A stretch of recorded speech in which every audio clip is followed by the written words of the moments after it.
Ya, shalom Bapak Ibu Saudara yang terkasih, umat percaya yang diberkati Tuhan. Saya menanggapi sebuah pernyataan dari seseorang, dan pernyataan itu saya saksikan melalui channel YouTube Pendeta Risuli Lubis. Isi pernyataan itu adalah Pendeta Andi Simon melakukan pelayanan kesembuhan dengan ilmu perdukunan, dan itu berasal dari setan. Nah, waktu saya menyaksikan video itu, saya merasa sedih dengan pernyataan orang itu. Buat saya, sekalipun orang itu memiliki pemahaman Alkitab yang luas, tetapi menyangkut dengan pelayanan kesembuhan Pastor Andi Simon, saya sebagai hamba Tuhan yang sama memahami Alkitab, merasa tidak terima karena realita yang ada dalam pelayanan Pastor Andi Simon tidak seperti yang dikatakan oleh orang tersebut. Nah, saya memberikan 4 tanggapan penting yang tentunya bersumber dari kebenaran firman Tuhan untuk menyadarkan kita, mengingatkan kita akan pentingnya kebenaran itu sendiri. Bahwa kebenaran tidak bisa dibantah. Sekalipun pelayanan itu seolah-olah kelihatan bisa dibantah. Tapi kebenaran di dalam pelayanan itu tidak bisa dibantah. Maka itu saudara terkasih, saya mau sampaikan bahwa setiap orang yang melihat pelayanan kekristenan di bangsa ini atau dimanapun, tidak boleh mudah mengeluarkan pernyataan-pernyataan penghakiman. Harus memiliki sebuah bukti-bukti yang konkret, baru mengeluarkan pernyataan. Supaya tidak menimbulkan keresahan di antara orang Kristen. 4 tanggapan yang saya mau sampaikan. Yang pertama adalah, kalau Pastor Andi Simon melakukan pelayanan berdasarkan kuasa setan atau ilmu perdukunan, apa yang akan terjadi dengan kehidupan Pastor Andi Simon sendiri?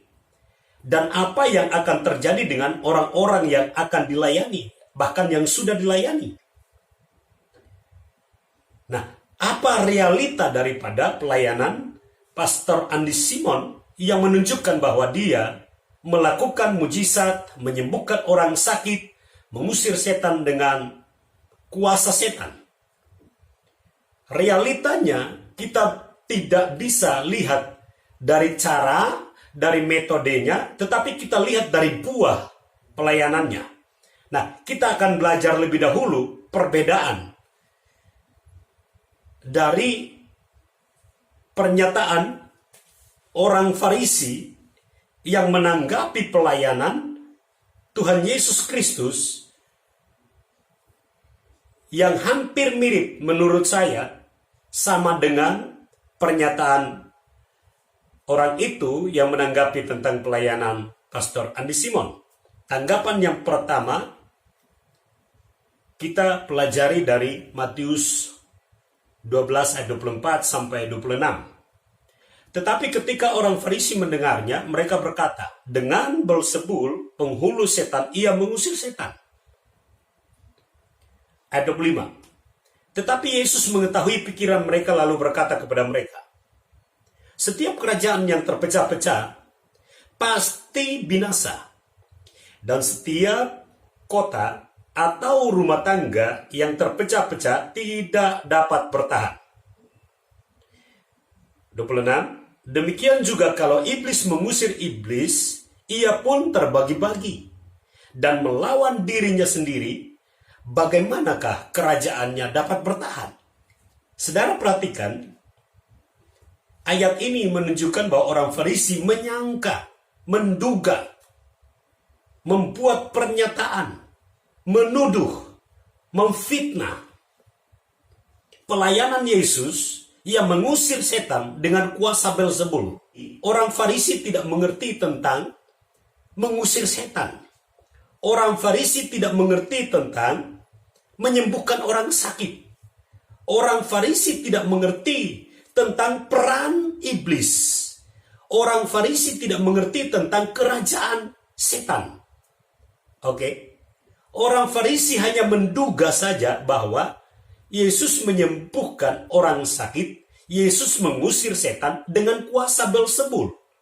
Yang mereka tahu adalah kuasa Beelzebul itu bisa melakukan sesuatu yang ajaib menurut mereka. Dan karena yang mereka tahu itulah, kemudian mereka membuat tuduhan kepada Yesus bahwa Yesus melakukan mujizat dengan kuasa Beelzebul. Mereka tidak paham sepenuhnya bahwa Tuhan bisa melakukan mujizat. Orang Farisi tidak mengerti bahwa Yesus hadir untuk menggenapi nubuatan firman, memulihkan, menyembuhkan, mengadakan mujizat. Mereka tidak mengerti. Nah, saya hubungkan dengan pernyataan orang itu yang mengatakan bahwa Pastor Andes Simon melakukan mujizat, mengusir setan dengan kuasa setan atau perdukunan. Saudara memiliki pemahaman yang agak mirip dengan orang Farisi. Orang Farisi itu hanya tahu sedikit tentang pelayanan mujizat. Atau mungkin sama sekali dia tidak tahu. Dia tahu hanya karena melihat perbuatan Yesus yang luar biasa. Dan dia melayangkan tuduhan kepada Yesus. Maksudnya bukan hanya membantah pelayanan Yesus, tetapi sebenarnya mereka mengejar Yesus untuk mencari kesalahannya. Nah, saya mau sampaikan kepada saudara yang menuduh Pastor Andes Simon melakukan pelayanan mujizat dengan kuasa setan dan perdukunan. Saudara terlalu percaya diri untuk membuat pernyataan-pernyataan, tuduhan-tuduhan, fitnah-fitnah yang tidak sesuai dengan Alkitab yang saudara pelajari. Bahkan saya tahu bahwa saudara adalah seorang yang menggali Alkitab, menafsir Alkitab, mengajar Alkitab. Tetapi mudah sekali mengandalkan pengetahuan pribadimu, hikmat manusiamu untuk mengatakan Pastor Andes Simon melakukan kesembuhan dengan perdukunan, dengan kuasa setan. Anda tidak bisa membedakan bentuk pelayanan, atau Anda saking pintarnya sampai bodoh untuk menilai. Saya mau sampaikan kepada Anda, uji pelayanan dengan kebenaran, tetapi jangan berdasarkan otakmu sendiri.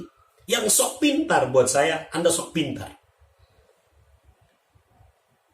Kalau Anda mengerti tentang kuasa setan, ya, pemerintahan kerajaan kegelapan, cara kerjanya, bedanya antara mujizat yang dilakukan oleh kuasa setan dengan yang dilakukan oleh Yesus dan umat Tuhan, orang percaya termasuk hamba Tuhan, dan yang dilakukan khususnya oleh Pastor Andes Simon.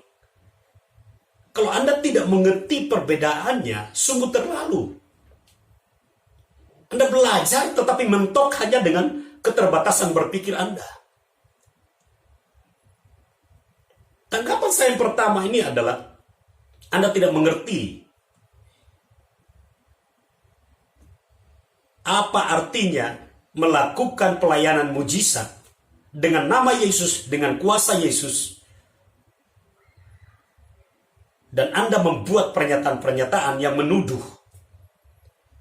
Dan pernyataan Anda itu menimbulkan kontradiksi di antara orang Kristen. Dan Anda memecah belah kesatuan di dalam pelayanan kekristenan. Anda sadar tidak sadar dirasuk oleh setan untuk menciptakan yang namanya perpecahan dalam kesatuan tubuh Kristus. Tanggapan saya yang kedua, apakah Anda tidak mengerti bahwa orang percaya menerima kuasa ketika Roh Kudus turun atas hidup mereka? Apakah Anda termasuk orang percaya Atau Anda tidak percaya kepada Tuhan Yesus? Atau mungkin Anda percaya kepada Tuhan Yesus, tetapi Anda tidak mengakui kuasa Roh Kudus bekerja dalam diri Anda. Kita baca dulu Yohanes 1 ayat yang ke-12. Tetapi semua orang yang menerimanya diberinya kuasa supaya menjadi anak-anak Allah, yaitu mereka yang percaya dalam namanya. Orang yang percaya kepada Yesus menerima kuasa menjadi anak-anak Allah, yaitu mereka percaya dalam namanya, percaya dalam nama Tuhan Yesus. Ketika kita percaya dalam nama Yesus, kita bisa usir setan dengan atau atas nama Yesus. Anda perhatikan apakah Pastor Andy Simon mengusir setan dengan nama Beelzebul, dengan nama dukun, dengan nama setan, dengan nama roh-roh jahat? Adakah nama seorang dukun yang terkenal yang disebut oleh Pastor Andy Simon ketika mengusir setan, ketika menyembuhkan orang sakit? Ataukah Anda tidak mau untuk mengakui nama Yesus dalam pelayanan Pastor Andy Simon?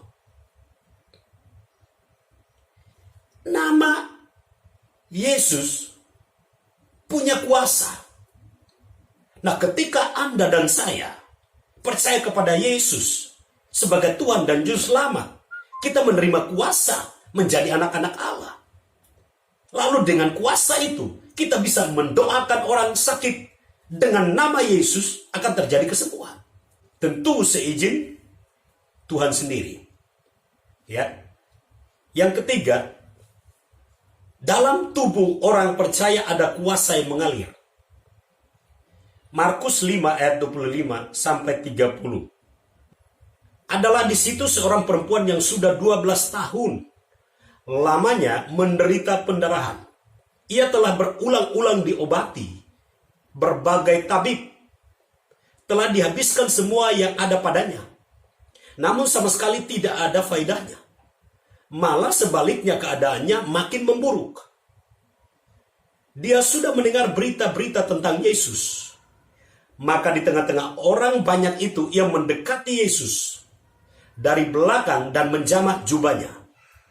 Sebab katanya, asal ku jamah saja jubahnya aku akan sembuh. Ayat 29. Ketika itu juga berhentilah pendarahannya dan ia merasa bahwa badannya sudah sembuh dari penyakitnya. 30. Pada ketika itu juga Yesus mengetahui bahwa ada tenaga yang keluar dari dirinya. Lalu ia berpaling di tengah orang banyak dan bertanya, siapa yang menjamah jubahku? Ada tenaga yang keluar dari diri Yesus. Kuasa itu keluar. Orang percaya menerima kuasa. Jadi kalau kita menumpangkan tangan orang sakit, kita harus merasakan juga ada kuasa yang keluar. Kita tidak hanya percaya Roh Kudus yang melakukannya dengan sendiri, tetapi kita percaya bahwa ada kuasa juga. Oleh karena kita anak-anak Allah yang menerima kuasa, maka kita juga ketika menumpangkan tangan atas orang sakit akan disembuhkan. Nah, pertanyaan saya kepada saudara, apakah saudara percaya dengan firman ini? Atau saudara ragu dengan firman ini? Atau saudara percaya firman dan saudara tidak percaya dengan pelayanan Pastor Andy? Atau saudara percaya setengah-setengah? Atau sama sekali saudara tidak percaya dengan firman Tuhan dan juga tidak percaya dengan pelayanan Pastor Andy? Kebenaran itu diimani. Diimani, dilakukan. Bukan diperdebatkan untuk mencari siapa yang benar. Bukan untuk menunjukkan kepada orang lain kita yang paling pintar mengenal kebenaran, mengetahui kebenaran. Ahli Taurat mengajar tentang hukum Taurat. Tetapi rata-rata mereka tidak menghidupi hukum Taurat. Mereka melawan Kristus sendiri. Orang Farisi tahu tentang hukum Taurat. Kitab para nabi, ahli Taurat juga mungkin mereka kebanyakan tahu. Yang namanya ahli ya pasti belajar. Nah, kalau Anda termasuk ahli Alkitab, ahli teologi, tolong gunakan rohmu. Gunakan iman. Jangan gunakan otak yang terbatas. Karena otak itu, kalau tidak tunduk kepada Roh Kudus, akan membuat saudara menjadi orang yang anti dengan realita daripada kebenaran itu termanifestasi melalui pelayanan kekristenan. Kalau Anda percaya bahwa Anda bisa melakukan pelayanan kesembuhan, tapi Anda menyangkal apa yang dilakukan oleh Pastor Andy Simon, saya meragukan Anda percaya dengan firman Tuhan secara utuh. Saya meragukan itu. Anda boleh mengajarkan teologi dan berkata bahwa Alkitab itu 100% firman Allah. Tetapi pertanyaan saya adalah, apakah Anda percaya Alkitab dengan 100%? Atau Anda hanya tahu bahwa Alkitab adalah 100% firman Allah? Kalau Anda betul-betul percaya Alkitab itu 100% firman Allah, Anda pasti punya kuasa. Anda juga pasti menerima kuasa untuk melakukan pelayanan kesembuhan. Dan kalau Anda sakit, Anda bisa berdoa untuk Anda sendiri. Dan kalau ada keluarga saudara yang sakit, Anda bisa mendoakan mereka. Dan Anda harus betul-betul memiliki iman untuk melihat mujizat terjadi atas hidup mereka. Jangan bicara Anda tidak punya karunia. Tidak ada. Karunia dengan kuasa dua hal yang berbeda. Markus 16 ayat 17 dan 18. Tekanannya di sini yang keempat adalah orang percaya diberi kuasa untuk mengusir setan. Tumpang tangan orang sakit sembuh. Tanda-tanda ini akan menyertai orang-orang yang percaya. Tanda-tanda ini akan menyertai orang-orang yang percaya. Saya tanya Anda, apakah Anda yakin bahwa Andy Simon percaya kepada Tuhan Yesus atau percaya kepada setan? Kalau Anda yakin dia percaya kepada Tuhan Yesus, pasti dia melakukan pelayanan kesembuhan dengan kuasa Tuhan Yesus, bukan dengan kuasa setan. Yang kedua, kalau Anda yakin dia melakukan pelayanan kesembuhan dengan kuasa setan, pasti Anda yakin dia percaya kepada setan, bukan kepada Tuhan Yesus. Mungkin Anda beralasan, loh kan bisa saja atas nama Tuhan Yesus, tetapi hatinya kepada setan. Tidak bisa. Tidak bisa. Akan jelas. Dari setan tetap akan jelas seperti apa bentuknya. Sekalipun setan berusaha menipu, akan ketahuan dari buahnya. Oke. Ayat 18. Mereka akan memegang ular dan sekalipun mereka minum racun maut, mereka tidak akan mendapat celaka. Mereka akan meletakkan tangannya atas orang sakit dan orang itu akan sembuh. Orang itu akan sembuh. Itu pelayanan orang percaya sesuai dengan nubuatan firman. Kita anak-anak Tuhan, kita anak-anak Yesus. Kita punya Roh Kudus, kita punya kuasa. Kita disebut sebagai orang percaya. Firman ini berkata orang percaya memegang ular, orang percaya minum racun maut, orang percaya tidak akan mendapat celaka, orang percaya meletakkan tangan orang sakit disembuhkan, orang percaya usir setan, setan meninggalkan orang yang terikat. Jadi tolong memahami pelayanan. Saya curiga Anda membuat paradigma sendiri tentang pelayanan Pastor Andy Simon. Saya curiga Anda akan membuat pernyataan yang berbeda lagi dengan pastor atau pendeta-pendeta lain yang melakukan pelayanan kesembuhan. Saya curiga Anda membenarkan diri dan membuat sebuah doktrin atau pengajaran untuk mengajarkan kepada murid-murid mahasiswa teologi supaya membuat mereka tidak percaya dengan pelayanan hamba-hamba Tuhan yang melakukan pelayanan kesembuhan ilahi. Saya curiga saja. Saya ingin supaya saudara coba tahan pernyataan-pernyataan yang tidak pantas untuk dikeluarkan. Pertimbangkan baik-baik. Karena Anda seorang pengajar. Firman Tuhan jelas berkata, seorang guru, seorang pengajar harus berjaga-jaga dengan pengajarannya sendiri. Jangan sampai menjadi penyesat. Karena kalau Anda membuat pernyataan-pernyataan menuding, itu sama dengan Anda berusaha menggiring opini, menggiring orang percaya kepada pemahaman Anda sendiri, bukan kepada kebenaran. Ini bahaya. Apalagi melalui media sosial.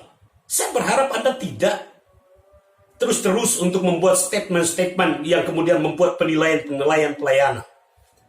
Anda pelajari dalam pernyataan di Korintus berkata bahwa macam-macam pelayanan, macam-macam karunia, macam-macam pelayanan.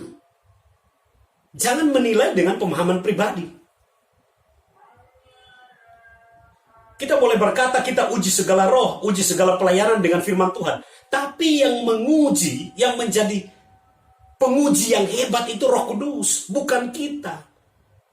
Dan yang menjadi penguji yang hebat itu juga adalah kebenaran itu sendiri, firman itu sendiri, bukan kita. Sekalipun kita belajar Alkitab sampai memiliki gelar doktor, profesor lah, apalah. Tapi kembali kepada Alkitab, lihat firman Tuhan berkata dari buahnya. Kamu tahu siapa mereka? Pertanyaan saya adalah, apakah Anda tahu buah pelayanan Pastor Andi Simon? Atau Anda hanya melihat dari satu sisi pelayanan dia, soal mengusir setan, lalu Anda langsung membuat statement bahwa dia usir setan dengan kuasa setan? Atau Anda sama sekali menutup mata untuk melihat bentuk-bentuk pelayanannya yang lain? Pelayanan melalui YouTube, melalui Facebook, doa-doa, sharing firman-Nya, yang isinya mendatangkan damai sejahtera kepada orang lain. Ukurannya adalah buah. Buahnya apa? Buah firman. Buah firman itu macam-macam, beragam-ragam. Apa itu? Kalau kuasa berbicara ya kesembuhan, berbicara lepaskan orang dari kuasa setan, ya, dari ikatan setan. Kalau pengajaran berbicara tentang firman itu diajarkan, banyak orang mengalami pengertian-pengertian. Kalau berbicara tentang damai sejahtera, sukacita kerajaan Allah, ya, datang di dalam kehidupan orang melalui pengajaran Pastor Andi Simon, itu terlihat dari respon jemaat. Kalau jemaatnya senang, bersukacita, memuji Tuhan, bukankah itu buah kebenaran? Kalau kemudian juga dari pelayanan Pastor Andi Simon ada orang juga yang kemudian bertobat, bukankah itu buah jiwa-jiwa? Dan juga kalau melalui pelayanan Pastor Andi Simon, pengajaran firman yang ada, dan ternyata ada orang bertobat dan menjadi murid, menjadi saksi, bukankah itu buah daripada pelayanan Pastor Andi Simon yang kemudian menghasilkan murid-murid? Ingat, murid itu tidak hanya lahir di sekolah Alkitab, sekolah teologia. Murid itu dilahirkan oleh Roh Kudus, oleh kebenaran itu sendiri. Bukan dilahirkan oleh sistem akademisi. Bukan hanya itu. Itu tidak mutlak 100%. Itu tambahan saja. Boleh kita belajar teologi bertahun-tahun, seumur hidup juga boleh lah. Tapi perhatikan. Untuk apa sekolah teologi kalau kita menyimpulkan berbagai macam pelayanan dengan tuduhan-tuduhan? Untuk apa? Itu sama dengan membodohi diri sendiri. Ya, tolong lihat dari buah-buah yang ada. Jangan cepat-cepat membuat pernyataan, tuduhan. Ya, berhentilah berlaku seolah-olah sok pintar untuk menilai pekerjaan Tuhan. Firman Tuhan berkata bahwa ada yang beribadah kepada Tuhan, tetapi memungkiri kuasa Tuhan. 2 Timotius 3 ayat 1 sampai ayat yang kelima. Ketahuilah bahwa pada hari-hari terakhir akan datang masa yang sukar. Manusia akan mencintai dirinya sendiri dan menjadi hamba uang. Mereka akan membual dan menyombongkan diri. Mereka akan menjadi pemfitnah. Mereka akan berontak terhadap orang tua dan tidak tahu berterima kasih, tidak mempedulikan agama. Ayat 3, tidak tahu mengasihi, tidak mau berdamai, suka menjelekkan orang, tidak dapat mengekang diri, garang, tidak suka yang baik, suka mengkhianat, tidak berpikir panjang, berlagak tahu, lebih menuruti hawa nafsu daripada menuruti Allah. Ayat 5 jelas. Secara lahiriah, mereka menjalankan ibadah mereka secara lahiriah, bukan roh. Secara lahiriah, tampil kelihatan. Mereka beribadah kepada Tuhan. Mulutnya berbicara tentang Tuhan. Itu lahiriah. Tapi hatinya, rohnya belum tentu beribadah. Ya, secara lahiriah mereka menjalankan ibadah mereka. Tetapi pada hakikatnya mereka memungkiri kekuatannya sendiri. Jauhilah mereka itu. Anda melihat pelayanan yang dilakukan Pastor Andi Simon.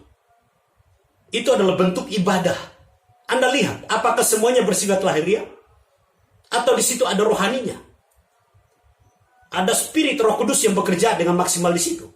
Kalau cuma lahiriah saja, Pastor Andi Simon akan berdoa, hanya berdoa atas nama Tuhan, kemudian berdoa supaya orang sembuh tetapi tidak ada kesembuhan terjadi. Hanya bibir saja, mulut saja yang berkata-kata, tapi tidak ada kuasa yang membuktikan kata-kata doa itu. Nah, secara lahiriah itu tidak punya power, tidak punya kuasa. Karena apa? Tidak mau beribadah secara spirit, secara roh. Tunduk total di dalam pimpinan Roh Kudus. Kalau ngandalin kekuatan terus, kekuatan berpikir terus, ya, kalau ngandalin pengetahuan terus, itu lahiriah. Hati-hati. Ini akhir zaman. Berubahlah pembaharuan budimu, supaya engkau tahu membedakan mana yang baik, berkenan, dan sempurna. Jangan hanya tahu membedakan yang baik saja. Karena berbicara tentang percaya kepada Yesus, itu tidak berbicara tentang percaya yang kemudian beribadah secara lahiriah. Tetapi firman Tuhan berkata menyembah Bapa di dalam roh dan kebenaran. Nah, orang yang menyembah Bapa di dalam roh dan kebenaran akan melakukan pekerjaan-pekerjaan roh. Pekerjaan roh punya kuasa untuk mengadakan mujizat kesembuhan, melepaskan orang yang terikat dengan kuasa setan. Saya berharap dan saya berdoa, saudara insaf, saudara sadar, jangan andalkan teologi terus, tapi tundukkan rohmu di dalam pimpinan Roh Kudus. So, firman Tuhan berkata, daging dan roh tidak bisa bersatu. Daging itu berbicara tentang pengetahuan, kemampuan, kekuatan manusia terus. Itu daging. Tetapi roh berbicara tentang pimpinan Roh Kudus yang menuntun roh kita untuk tunduk total. Makanya fungsi Roh Kudus adalah memimpin kita ke dalam seluruh kebenaran. Seluruh kebenaran. Supaya kita tunduk di dalam pimpinannya dan hidup dengan iman yang menyembah dan beribadah kepada Tuhan Yesus. Tuhan Yesus memberkati saudara. Amin.